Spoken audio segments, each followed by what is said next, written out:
अगर आप मौजूदा सूरत हाल देखें लोकतांत्रिक रवायतों की, परंपराओं की, तो डेमोक्रेसी हमेशा संख्या बल नहीं होती है।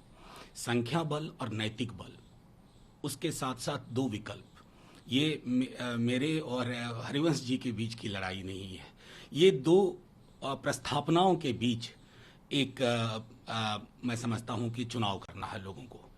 हम बीते दिनों में संवादहीनता हमने बहुत देखी है डेमोक्रेसी में। संवादहीनता, डेमोनाइजेशन ऑफ अपोजिशन वॉइस, मैं समझता हूँ कि वो डेमोक्रेसी को कमज़ोर करता है। कोई भी जीते, अंततः लोकतांत्रिक रवायतें मजबूत हों, उसकी जड़ें मजबूत हों, मैं समझता हूँ उसी संदर्भ में हम जा रहे हैं। मैं माफ़ी के साथ ये कहना चाहता हूँ कि ये दो व्यक्तियों, दो दलों का मामला नहीं है। इसका बिहार से कुछ लेना देना नहीं है। मतलब इसको जो कोई भी बिहार तक रिड्यूस कर रहे हैं, वो इसका मतलब हमारी संसदीय लोकतंत्र को बहुत बौना बता रहे हैं। वैसा नहीं होना चाहिए। मैंने जैसा पहले कहा कि दो नैरेटिव है कि लोकतंत्र कैसे चलना चाहिए, संसद की क्या रवायतें हों, संसद में किस प्रकार संसद को अलर्ट रहना चाहिए। बीते महीनों में हमने देखा है जब दुनिया भर की संसद बैठ रही थी, हमारी संसद नहीं बैठ रही थी। तो मैंने कहा कि दो प्रस्थापनाएं हैं।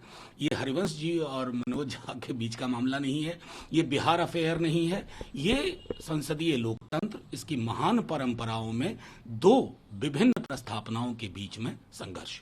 स्पीकर की बहुत बड़ी भूमिका होती है, उनके बगैर संसद चलाना तो ये एक एडहॉकिज्म की ओर, मैं समझता हूँ तदर्थवाद संसदीय लोकतंत्र में नहीं चलना चाहिए।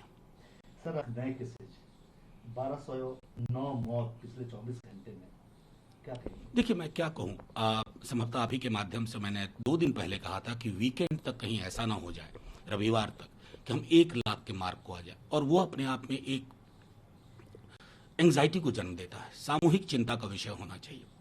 लेकिन हमारी चिंताएं आप देख लीजिए, जब 200-300 केस थे मार्च के आखिरी हफ्ते में, बहुत चिंता होती थी, लगातार प्रेस कॉन्फ्रेंस होता था, एहतियात बरतने को कहा था। अब क्या हो गया? अब आपने छोड़ दिया। नियति जिसे चाहे उठा ले जाए, नियति जिसे चाहे बचा ले जाए। संक्रमण की लड़ाई में नियति के हवाले आप नहीं कर सकते। आपको अपना दायरा बढ़ाना होगा, चाहे टेस्टिंग का हो, इंस्टीट्यूशनल केयर का हो। लेकिन माफी के साथ कहता हूं कि इसमें बहुत निराशा हो रही है बीते कुछ दिनों से। परवाह देश की, सोमवार से शुक्रवार रात 10 बजे TV9 भारतवर्ष पर।